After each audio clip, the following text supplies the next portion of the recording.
Hi friends, welcome to the Bible facts. ఈరోజు ఈ వీడియోలో న్యూ ఇయర్ గురించి 4 ఫ్యాక్ట్స్ తెలుసుకుందాం. ఫ్యాక్ట్ నెంబర్ 1, సుమారుగా 4000 సంవత్సరాల క్రితం నుండే ఈ నూతన సంవత్సరం జరుపుకోవడం ప్రారంభించబడింది. సంవత్సరంలోని మొదటి నెలకు జనవరి అనే పేరు ఎలా వచ్చిందంటే, ఆ కాలంలో రోమన్లకు జానస్ అనబడే దేవుడు ఉండేవాడు. రోమన్లు జానస్ దేవునిగా కొలిచే ఈ దేవునికి 2 ముఖాలు కలిగిన దేవునిగా భావించేవారు. ఒక ముఖం గతంలోని వెనుక సంవత్సరం సూచిస్తుంది, మరో ముఖమేమో భవిష్యత్తులోని ముందు సంవత్సరం సూచిస్తుంది. రోమన్ల దేవునిగా పిలువబడే ఈ జానస్ పేరు నుండే జనవరి అనే పేరు వచ్చింది. అలాగే రోమ్ చక్రవర్తి అయిన జూలియస్ సీజర్ జనవరి 1ని జాతీయ సెలవు దినంగా ప్రకటించిన మొదటి వ్యక్తి. ఫ్యాక్ట్ నెంబర్ 2, మీలో చాలామంది నూతన సంవత్సరం అనగానే చాలా రకాల తీర్మానాలు తీసుకుంటారు.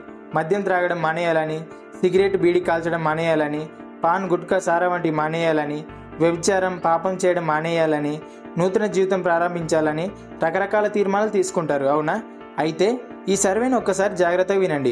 45% మంది అమెరికన్లు అచ్చం మీలానే నూతన సంవత్సరం ప్రారంభంలో తీర్మానాలు తీసుకుంటారంట.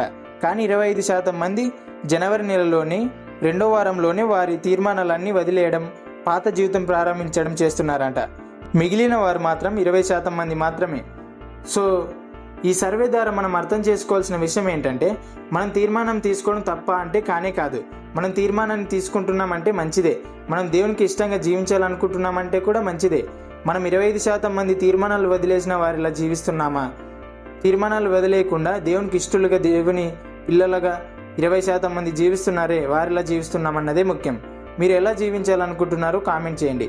ఫ్యాక్ట్ నెంబర్ 3, ఈ ఫ్యాక్ట్ కొంచెం ఫన్నీగా అనిపించే ఫ్యాక్ట్. కొన్ని దేశాల్లోని ప్రజలు వారి సాంప్రదాయాలను బట్టి కొన్ని ఆహార పదార్థాలను న్యూ ఇయర్ రోజున తినడమే అదృష్టంగా భావిస్తారంట. ఉదాహరణకి, దక్షిణ యునైటెడ్ స్టేట్స్లోని ప్రజలు బ్లాక్ ఐడా బఠానీలు తినడం, జపాన్లోని ప్రజలు షోబా అనే నూడిల్స్ తినడం, స్పెయిన్లోని ప్రజలు 12 ద్రాక్షలను తినడం, ఇలా మొదలైన తినుబండారాలను తినడం వాళ్ళ అదృష్టంగా భావిస్తారంట.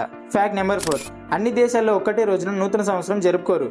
ఎందుకంటే అంతర్జాతీయంగా విస్తృతంగా ఉపయోగించే క్యాలెండర్ గ్రెగోరియన్ క్యాలెండర్. కొత్త సంవత్సరం అనగా నూతన సంవత్సరం జనవరి 1న ప్రారంభం అవుతుంది ఈ క్యాలెండర్లో. కానీ చైనీస్ లూనార్ అనే క్యాలెండర్లో లేదా ఇస్లామిక్ క్యాలెండర్లో వంటి ఇతర క్యాలెండర్లో నూతన సంవత్సరం మాత్రం వేరు తేదీలో ప్రారంభం అవుతుంది. ఉదాహరణకు చెప్తా వినండి. చైనీస్ నూతన సంవత్సరం జనవరి 21 మరియు ఫిబ్రవరి 25 తేదీల మధ్యలో ప్రారంభం అవుతుంది. మీకు ఈ వీడియో ఇన్ఫర్మేటివ్గా అనిపిస్తే లైక్ చేయండి, ఈ వీడియోని షేర్ చేయండి, మన ఛానల్ సబ్స్క్రైబ్ చేసుకొని. Thanks for watching.